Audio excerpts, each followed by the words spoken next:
नमस्ते दोस्तों, आज हम आपके लिए बहुत ही शानदार कहानी लेकर आए हैं जिसका नाम है गौतम बुद्ध की प्रेरणादायक कहानी क्रोध पर विजय। गौतम बुद्ध की कहानियां सदियों से लोगों को जीवन के सही मार्ग पर चलने की प्रेरणा देती आ रही हैं। बुद्ध के उपदेश और कहानियां हमें जीवन के गहरे रहस्यों को समझने में मदद करती हैं। ऐसी ही एक प्रेरणादायक कहानी है जो क्रोध पर विजय और धैर्य के महत्व को सिखाती है। प्राचीन काल की बात है। श्रावस्ती नामक एक नगर में गौतम बुद्ध अपने शिष्यों के साथ ठहरे हुए थे। बुद्ध के उपदेश सुनने के लिए दूर दूर से लोग उनके पास आते थे। उनकी शिक्षाएं लोगों को शांति और प्रेम का मार्ग दिखाती थीं। लेकिन कुछ लोग ऐसे भी थे जो बुद्ध के प्रति ईर्ष्या रखते थे और उनके उपदेशों से नाराज थे। ऐसे ही एक व्यक्ति का नाम देवदत्त था। देवदत्त बुद्ध से ईर्ष्या करता था और हमेशा उन्हें नीचा दिखाने का प्रयास करता रहता था। एक दिन देवदत्त ने निश्चय किया कि वह बुद्ध को अपमानित करेगा और उनके धैर्य की परीक्षा लेगा। वह बुद्ध के पास गया जहां वे अपने शिष्यों के साथ बैठे हुए थे। जैसे ही वह बुद्ध के पास पहुंचा, उसने बिना किसी कारण के उन्हें भला बुरा कहना शुरू कर दिया। उसने अपमानजनक शब्दों का प्रयोग किया और बुद्ध को गुस्सा दिलाने की पूरी कोशिश की। बुद्ध शांतिपूर्वक देवदत्त की बातें सुनते रहे। वे बिना किसी क्रोध के, बिना किसी प्रतिक्रिया के, एक शांत मुस्कान के साथ उसे देखते रहे। उनके शिष्य इस स्थिति को देखकर आश्चर्यचकित थे। वे सोच रहे थे कि बुद्ध कैसे इतने अपमानजनक शब्दों को सुनकर भी शांत रह सकते हैं। जब देवदत्त अपनी बातों से थक गया तो बुद्ध ने मुस्कुराते हुए कहा, देवदत्त, यदि कोई व्यक्ति किसी को उपहार देना चाहता है और वह व्यक्ति उसे लेने से इनकार कर दे तो वह उपहार किसके पास रह जाता है? देवदत्त ने थोड़ा सोचा और फिर जवाब दिया, वह उपहार देने वाले के पास ही रह जाता है। बुद्ध ने धीरे से कहा, ठीक वैसे ही देवदत्त, तुम मुझे अपमान और क्रोध का उपहार दे रहे हो, लेकिन मैं इसे स्वीकार नहीं कर रहा हूँ, इसलिए यह तुम्हारे पास ही रह जाएगा। बुद्ध की इस प्रतिक्रिया ने देवदत्त को चुप करा दिया। वह समझ गया कि बुद्ध के धैर्य और शांति को तोड़ना इतना आसान नहीं है। वह अपमानित होकर वहां से चला गया। देवदत्त के जाने के बाद बुद्ध के शिष्य उनके पास आए और उन्होंने पूछा, भगवान, देवदत्त ने आपको अपमानित करने की पूरी कोशिश की, लेकिन आपने कोई क्रोध नहीं दिखाया। आप कैसे इतना धैर्य रख सकते हैं? बुद्ध ने अपने शिष्यों की ओर देखकर कहा, जब कोई व्यक्ति तुम्हारे पास क्रोध और अपमान लेकर आता है तो यह तुम्हारे ऊपर निर्भर करता है कि तुम उसे स्वीकार करोगे या नहीं। यदि तुम उसे स्वीकार नहीं करते तो वह क्रोध और अपमान देने वाले के पास ही रह जाता है। यह हमारी शक्ति में है कि हम अपनी शांति और संतुलन बनाए रखें। क्रोध का उत्तर क्रोध से देने से समस्या सुलझती नहीं, बल्कि और बढ़ जाती है। धैर्य और शांत मन से ही हम किसी भी कठिन परिस्थिति का सामना कर सकते हैं। बुद्ध की इस घटना से उनके शिष्यों ने धैर्य और शांति का महत्व सीखा। उन्होंने इसे गांव के अन्य लोगों को भी बताया। धीरे धीरे यह शिक्षा पूरे गांव में फैल गई। लोग अब क्रोध के स्थान पर शांति और धैर्य को महत्व देने लगे। जब भी कोई विपरीत परिस्थिति आती, वे बुद्ध की शिक्षा को याद करते और धैर्यपूर्वक उसका सामना करते। गांव में अब पहले की तुलना में कम झगड़े और विवाद होते थे। लोग एक दूसरे के प्रति अधिक सहिष्णु और सहयोगी हो गए थे। बुद्ध की शिक्षाओं ने गांव को शांति और सद्भाव का स्थान बना दिया था। गौतम बुद्ध की इस कहानी से हमें यह सीखने को मिलता है कि क्रोध और अपमान का उत्तर हमेशा शांति और धैर्य से देना चाहिए।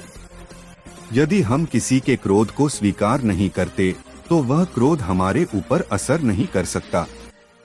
धैर्य और शांति ही सच्चे बल हैं जो हमें किसी भी परिस्थिति में मजबूत बनाए रखते हैं।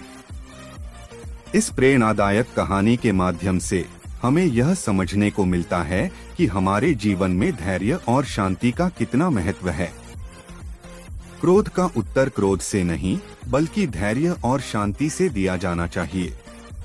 इस कहानी को अपने मित्रों और परिवार के साथ साझा करें, ताकि वे भी क्रोध पर विजय प्राप्त कर सकें और अपने जीवन को शांति और सद्भाव से भर सकें। बुद्ध की शिक्षाएं धीरे धीरे श्रावस्ती और उसके आसपास के क्षेत्रों में फैलने लगीं। लोग बुद्ध की इस घटना को चर्चा में लाने लगे, जहां उन्होंने देवदत्त के अपमान और क्रोध का शांतिपूर्वक सामना किया था। इस घटना ने गांव के लोगों पर गहरा प्रभाव डाला। सभी को यह समझ आने लगा कि क्रोध की प्रतिक्रिया में क्रोध करने से समस्याएं हल नहीं होती, बल्कि बढ़ जाती हैं। बुद्ध की शिक्षा ने लोगों को सिखाया कि धैर्य और शांत मन से ही किसी भी समस्या का समाधान संभव है।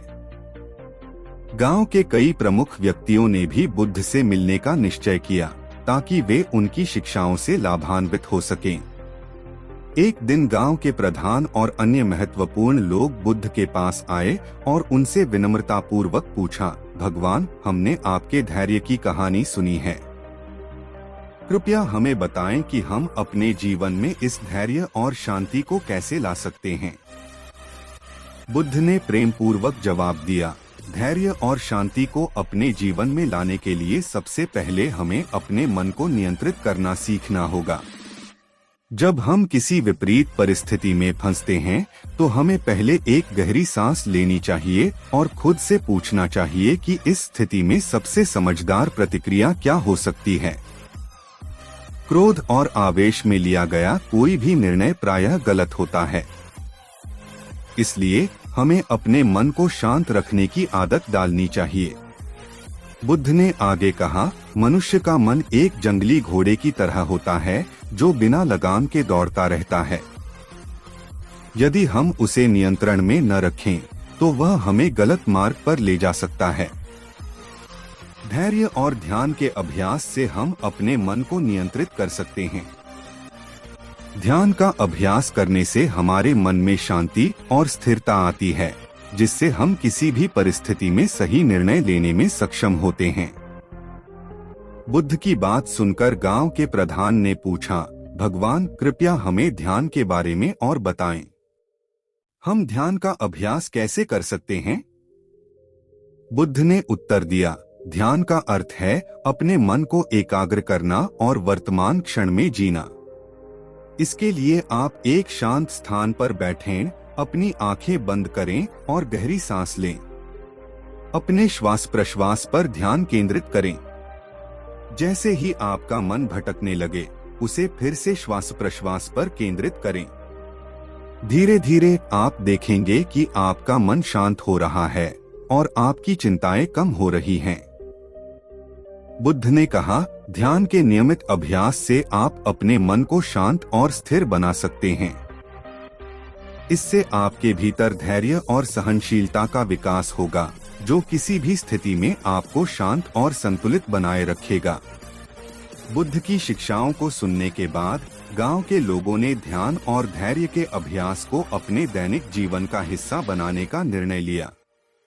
वे हर दिन सुबह और शाम ध्यान करते थे और अपने मन को शांत रखने का प्रयास करते थे। जब भी कोई समस्या या विवाद होता, वे बुद्ध की शिक्षाओं को याद करते और शांतिपूर्वक समाधान खोजते। धीरे धीरे गांव में बदलाव आने लगा। लोग एक दूसरे के प्रति अधिक प्रेम और सहानुभूति दिखाने लगे। अब गांव में पहले की तरह झगड़े नहीं होते थे। लोगों के बीच सौहार्द और भाईचारे का वातावरण था। बुद्ध की शिक्षाओं ने गांव को एक नई दिशा दी थी। बुद्ध की शिक्षाओं का प्रभाव सिर्फ श्रावस्ती तक ही सीमित नहीं रहा। उनके शिष्य और अनुयायी भी धैर्य और शांति के संदेश को दूर दूर तक फैलाने लगे। विभिन्न नगरों और गांवों में बुद्ध के उपदेशों का प्रचार होने लगा। लोग बुद्ध के उपदेश सुनने के लिए दूर दूर से आते थे। बुद्ध की इस कहानी ने उनके अनुयायियों को सिखाया कि सच्ची विजय वही है जो क्रोध और अपमान पर विजय प्राप्त कर सके। यदि कोई व्यक्ति धैर्य और शांति के साथ हर परिस्थिति का सामना करता है, तो वह न केवल अपने जीवन में सुख शांति प्राप्त करता है, बल्कि समाज को भी एक सकारात्मक दिशा में ले जाता है। गौतम बुद्ध की यह कहानी हमें सिखाती है कि धैर्य, शांति और मन की स्थिरता हमारे जीवन के सबसे महत्वपूर्ण गुण हैं। क्रोध का उत्तर क्रोध से देना हमारे मन को और अशांत करता है। इसके बजाय धैर्य और शांति से ही किसी भी परिस्थिति का सामना करना चाहिए। ध्यान के अभ्यास से हम अपने मन को नियंत्रित कर सकते हैं और अपने जीवन में स्थायी शांति और संतोष प्राप्त कर सकते हैं। इस प्रेरणादायक कहानी से हमें यह महत्वपूर्ण शिक्षा मिलती है कि किसी भी प्रकार की नकारात्मकता को धैर्य और शांति से ही समाप्त किया जा सकता है। बुद्ध की शिक्षाएं आज भी हमारे जीवन में प्रासंगिक हैं। हमें इन शिक्षाओं को अपने जीवन में अपनाना चाहिए और अपने आसपास के लोगों को भी प्रेरित करना चाहिए, ताकि समाज में शांति और सद्भावना का वातावरण बन सके। इस कहानी को अपने मित्रों और परिवार के साथ साझा करें और उन्हें भी धैर्य और शांति का महत्व समझने में मदद करें। दोस्तों, आपको हमारा वीडियो कैसा लगा? कमेंट करके जरूर बताएं। अगर आपको हमारा वीडियो पसंद आया हो तो वीडियो को लाइक करें और हमारे चैनल को सब्सक्राइब करें। धन्यवाद।